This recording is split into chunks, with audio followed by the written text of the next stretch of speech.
Welcome to the Operation Game Night podcast. Today, we are sitting on the fence. No, we're not over the fence. No, we're not inside the fence. No, it might be a special operation. I don't know. Joining me, as always, in this state of confusion is Clayton Gable. How you doing, Clay? I'm great, Travis. Thanks for climbing up on this fence with me. I had a lot of games I wanted to talk about, but I wasn't prepared enough to really. And let's not oversell it here. I don't usually get overly prepared to talk about games, but I felt less prepared, but I still wanted to talk about games.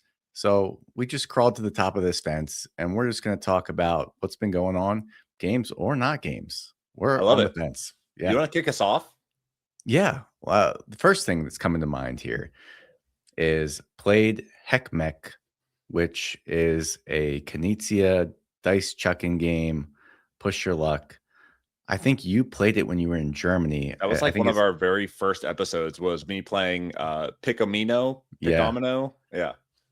So I saw it was on Board Game Arena, the Pickomino or Pickomino, however you say it. Same. And, I had a little budget left over for May. So I hopped on the filthy Amazon and picked up Meck Deluxe. And I got a couple plays of it in. I first played, so Meck Deluxe comes with these specialists and different ways to spice up the game. But I don't suggest it, at least for my taste. So I played the first time with it. It added what was, in my opinion, just a little too much confusion for a game where you're just rolling dice and trying to take dominoes. Yeah. So this is why we're on the fence, because I'm not giving a good lay of the land here. But anyway, in this game, you're just rolling dice, setting some aside. There's many games that do this. Like I can set aside all the fives and I roll again. I can set aside all the threes. If ever there's a result that is something that I've already set aside or whatever, you bust and you have bad things happen. But the end goal is to get a number that corresponds to one of these worms on a grill. And then you can take that worm and put it in front of you. And that's how you score points at the end of the game. Super simple. A lot of fun. I like that mechanism of, picking what to set aside. Like, I rolled a 5, but I don't want to set aside 5s yet because I want to, you get eight die. So it's like, I hope, one of these times I'm going to roll, I'm going to get like 4 5s and I'll be able to set all 4 of those 5s and I get 20 points right there. I'm going to get one of these big banging dominoes with tons of worms on it. But yeah, it's like enough. It's just like a casual dice game. Yeah. And the deluxe version has like these little specialists that you put across the board. When you get them, they give you special abilities. So some are like a sitting hen where your tiles can't get stolen from you because you can steal tiles from somebody else in this game. One of them is like a golden apple, which just gives you extra worms. There's a die that you get and it lets you roll extra die every time. And that's all fine. But what was confusing to me was like the cadence of you can only have one of these. So if you get a tile that had another one, you have to put them back. Or if people steal from you, you have to put them back. And it was like, but do I still, some of them have like an instant ability versus ongoing abilities. And there was just enough times where I was like, I'm not exactly sure what this interaction is supposed to look like. And for a game like this, I don't want to be looking in the rule book for any amount of time while I'm playing the game. And I was looking in this section like, okay, where do I put them back? Like they go back here. I might try it again with the specialist, but I played 2 more times then after with just the straight up rules where you literally are just rolling and taking tiles. And I thought it was a pleasant time. I enjoyed it. It's so easy. That's like, last week we talked about mom games, and I said that my mom loves Yahtzee. It's literally the exact same mechanism as Yahtzee. Just roll and choose, and you are like limited on your selection of which die you choose to save, dice you choose to save, and which domino that you are going for. Like that's it. It just funnels you to a single decision, and then you take it or you don't. The end. Pass the dice. Move on. Yeah. So, I mean, I appreciate that they're trying to add a little bit of something with the specialist, but like, that game, Meck, Pickomino, whatever you want to call it, is not like the deepest game in the world anyways. So just it's a silly game anyways. Yeah. So and then on the dice rolling stupidity, another Knizia game I got was Pyramid, which I was really excited about. The thing is, you got like this pyramid of cats, and you roll dice, and you have to allocate the dice to spots on the pyramid, and then you can push your luck. But at the end of your turn, you got to have like spaces adjacent to each other in this pyramid that are all supported. And if you end your turn and that all those conditions are met, you can place cats out. And everybody has a certain amount of cats, and you're trying to race to get all your cats out first. There's other things going on. I did not have a good first play of this game. I don't know that I'll even try again. And I hate to say that about my man Knizia, and it could have just been bad circumstances, but I feel like 3 players is a pretty ideal player count. Yeah. But the way it shaped up, it was like the first 2 rounds, Mary and her sister, who I was playing against, like busted, and I had put out like 6 cats. Okay. And it was never the rest of the game. And it went on for like 30, 40 minutes. Never the rest of the game did it seem even remotely close. Like, did I ever think, I didn't have to push my luck at all. I was so far ahead, like out of the gate, that it wasn't even enjoyable. I just won, and I was like, that was a game. The game happened. Yeah. Yeah. And they didn't have any fun because they didn't feel like they could win. Yeah. And the way you could like combo things together seemed to be pretty hard to achieve. So there was a way, like, you could, if you placed all your die, you could then take a whole nother turn, which this was fine, but it ended up like those turns took a really long time when people had they like combo these again and again, and it seemed pretty rare. Yeah. That it was like, I don't know, it's fine. I'm not going back for it. I'd sooner play Meck for a little dice rolling Knizia. Is that a re-implementation of an older Knizia game? I don't think so. The Pyramid? It could be. All of his seem to be a re-implementation of something. What's old is new again. Yeah. Are you playing? So I'm not as familiar with this one. You're playing your dice to a central pyramid, or everyone's working on their own? It's a central pyramid you're all working off of, and there's just like numbers corresponding to blocks on this pyramid, and you roll 6 die or whatever, and you're like, okay, I'm going to use the 2 and the 3 to fill this 5 spot. And then you want to roll again and try and fill a spot that's adjacent to where that 5 is, because at the end of your turn, all your spots have to be adjacent and they all have to be supported. So it's fine. It's fine. It's fine. Another resounding I'm not going to play it again, but I'll keep it because I have my Knizia collection that only one game has ever left my Knizia collection. Which is? Cascadero. Oh, yeah. That one's a little rough. Yeah. But Cascadito is pretty fun and way less of a burden to keep on your shelf. I kept Cascadito. Yeah. What's up with you? Those are the 2 dice games I want to talk about. We got more, but I'll kick it over to you. What's on the fence for you? Board game wise, not a lot hitting the table, but do you hear the engine in the distance? It's building. It's growing. There's an engine building sale on Steam right now for digital implementations of engine building board games. Whoa. And the one that jumped to the front of my page was Ticket to Ride. And they're mocking me because I lost. I lost the Games No Moss on the Games EMOS podcast. Wait, who won that? Mike did. I think he rigged the election, but yeah, he might. That's neither here nor there. I think we should have at least taken 2/3 the votes. But these new district lines and all that. But anyways, yes, you shook your head because I said engine builder, not entirely an engine builder, but for some reason it was featured.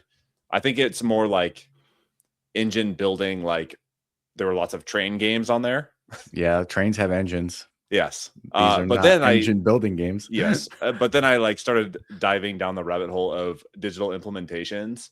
And so I booted up Ticket to Ride, you can get like every expansion that's ever been released digitally for Ticket to Ride for like $35.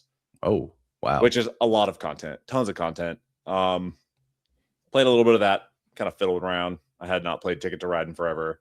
And then I'm like, man, what other board games do I have? And then I started playing what is the one it won the Spiel des Essen, the village building one. What is that one called?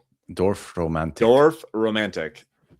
The board game is based on the video game Dorf Romantik. So I dove into that, and that is such a cozy game and so fun to play on your computer when you have 20 minutes. It's got nice nature sounds and nice relaxing music, and you pick up a tile and you place it, and there's no stress, and it doesn't tell you you're wrong, and you just go about your life.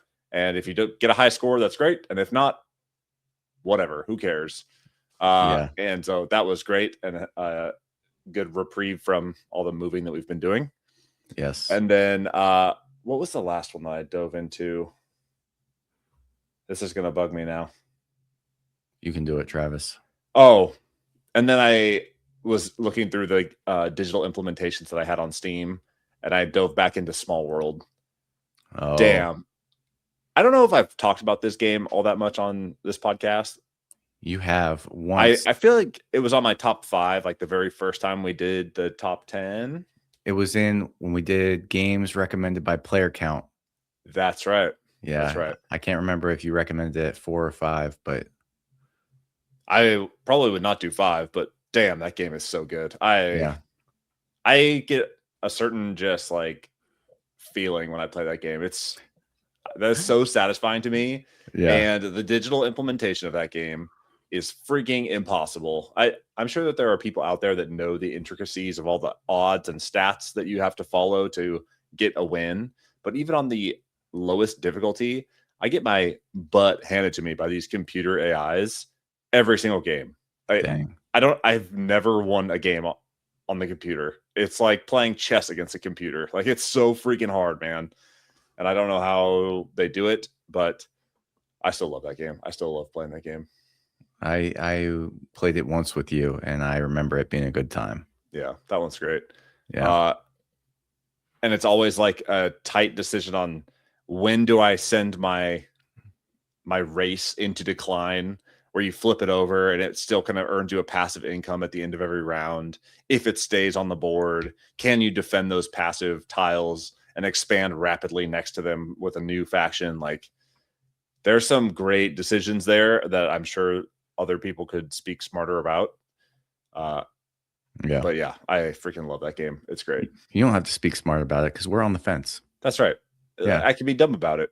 There's no game is good. Smart. Yeah, game is good. Game fine. Me like game good. Game this good. Is quality journalism here. Yes, this is what people tune in for. They want to see two guys on the fence just giving half-assed reviews of games. We're on the fence, all right. That's for sure. What about stuff outside of board gaming? I try not to think about things outside of board gaming, but today is actually my anniversary. Hooray! It has been 12 years with my lovely wife, Mary. Oh, wow. That's hot, man. Yeah, 12 years with Mary. And you know what, guys? I think I'm going to get lucky tonight.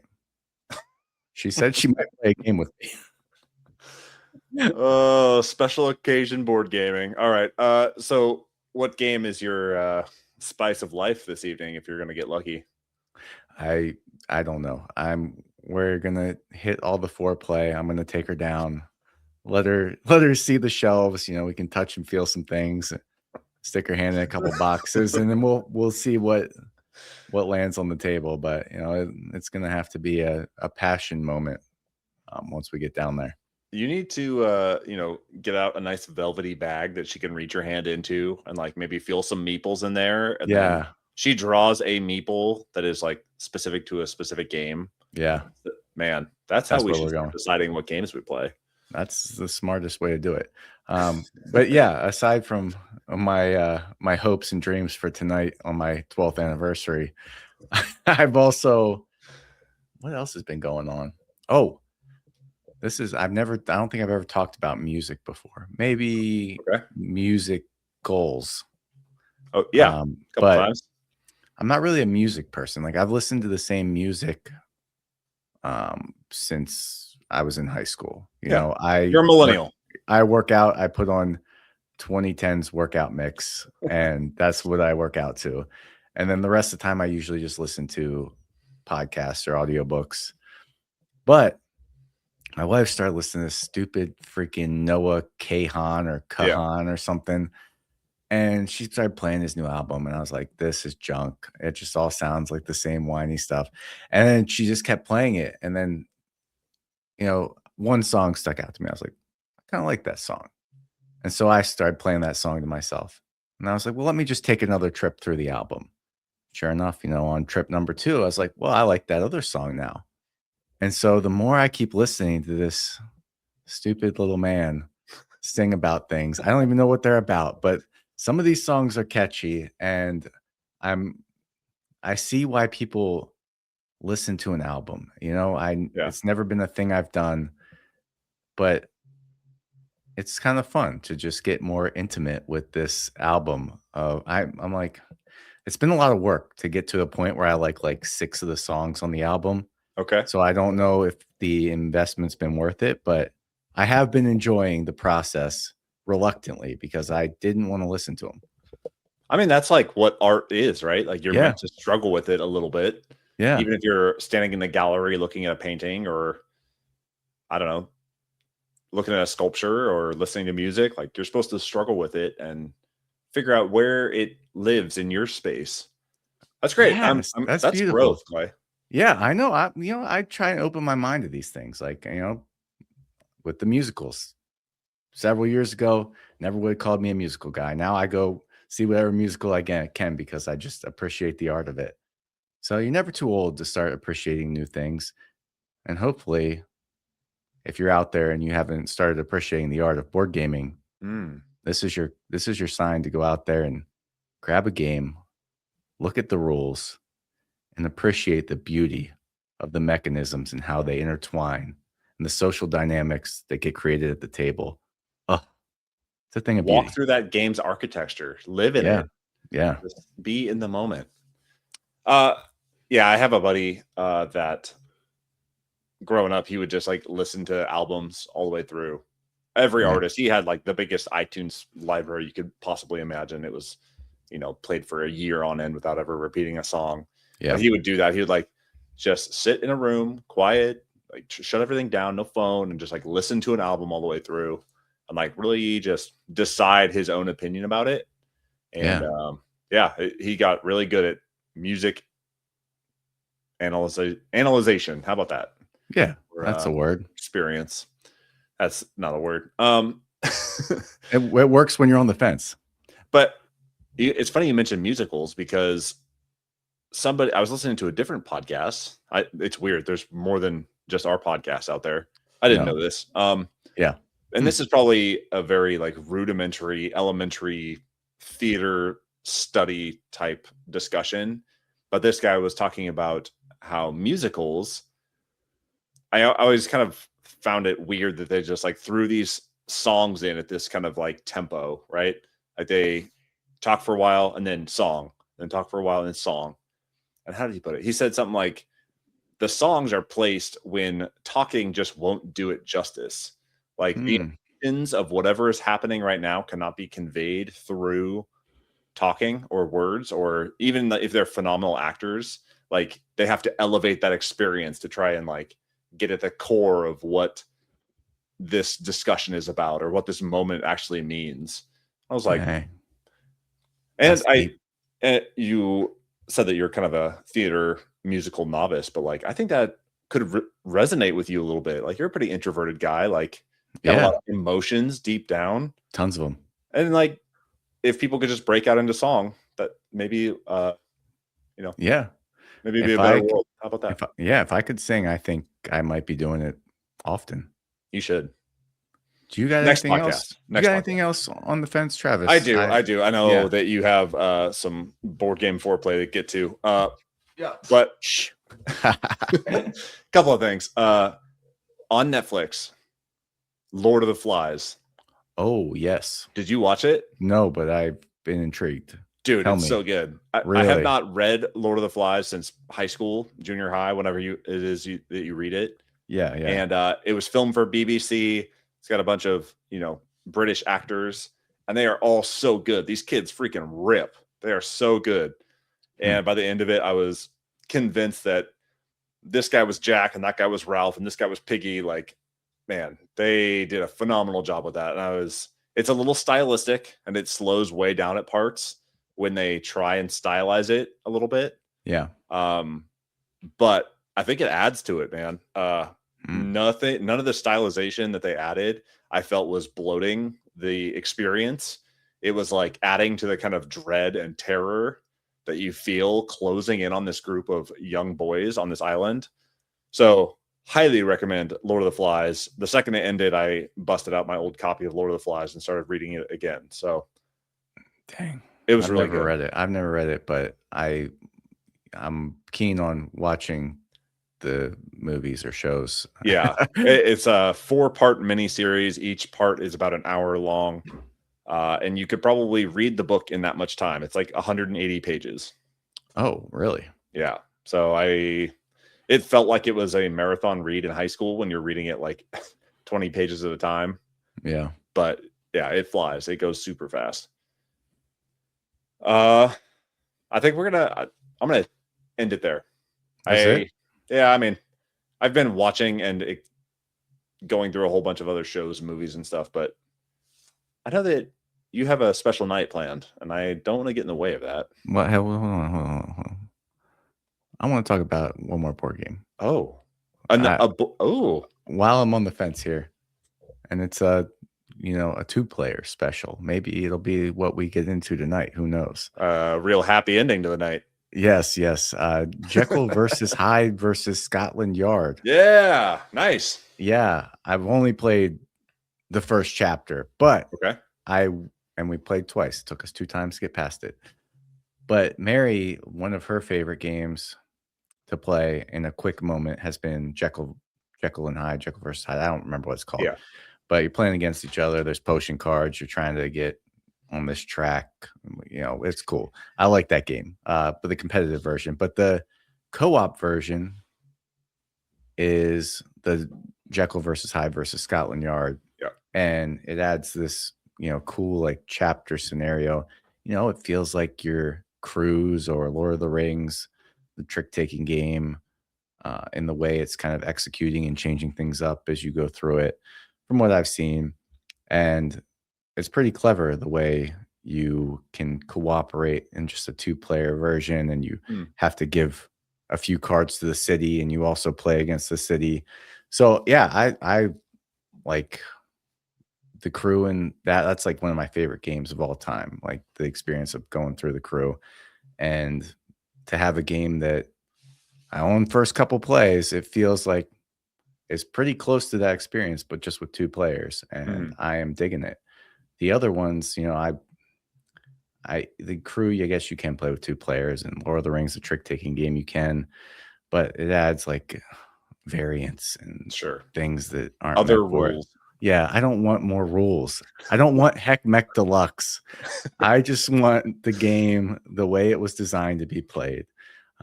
And so this game was designed for 2 players to play a trick-taking game cooperatively together. And I think it's pretty darn clever. Nice. Man, that makes me want to play Dracula versus Van Helsing.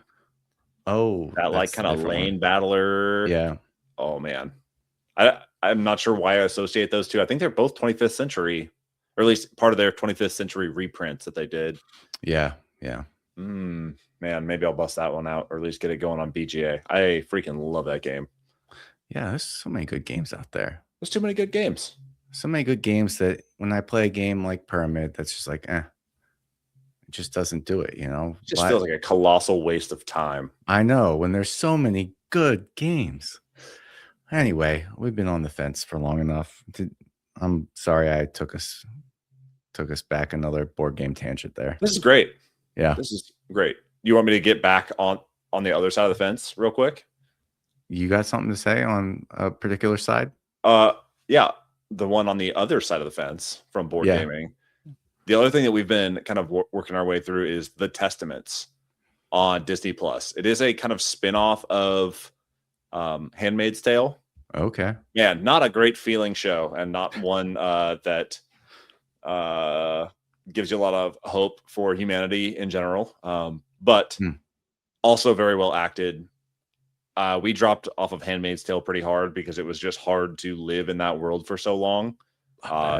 This one goes back and provides a little more nuance to some of the characters that you knew previously.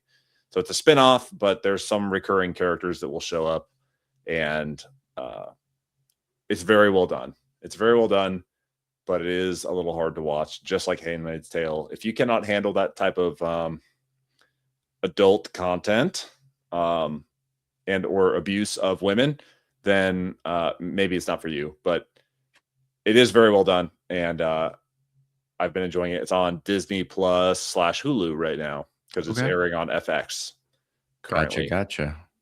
Nice. Well, on that cheery note. Yeah, well, that was maybe that's not the one that I wanted to end on. Got anything else? I've been playing Resident Evil with Vic. Yes. So we are kind of doing this collaboration called Press Any Button with the Games Moss podcast, and we have been playing through every Resident Evil board game. Not board game. There are Resident Evil board games. We've been playing through every Resident Evil video game, and we are on number 4 right now. I think 4 just went live. Not Resident Evil 4, Resident Evil 3, but it's the 4th episode. It's very confusing. Yes. But we're kind of bouncing around all over the place. We're playing all the games. It's been great just sitting around talking with Vic, because Vic's a man. I love that guy. Yeah. What a character. He's got so much energy. He never half-asses it. His intro for his podcast is always spot on. He's always pointing at the camera. Man, the second we start recording, I got a big smile on my face, and it's been great to just chat with him about Resident Evil. And we're going to culminate this series with the release of Resident Evil Requiem for the series' 30th birthday this year. So, oh, sweet. Yeah, I should probably watch one of those episodes. I've never played Resident Evil, but I do like you and Vic, so maybe I would enjoy just listening to you guys talk. We do focus very heavily on the game, and it's less witty banter that you'd come to expect from me and Vic. Yeah. But if you have any affiliation for those games, or like the cultural moment that they had, especially in the early to late 90s, you might get a little taste of that in those first couple episodes. I can get down with that. And a little bit of a history lesson, a little bit of a playthrough, step by step, a little bit of a opinions, and a little bit of artistic journalism done on behalf of Vic and I as it relates to Resident Evil. I love it. Did we do it? We did it. We're on the fence, man. We've been posted on this fence for far too long. Yes. Let's get out of here. I have been Travis. He has been Clay. This has been Operation Game Night. We've been on the fence. Happy anniversary, Clay and Mary. And we are out.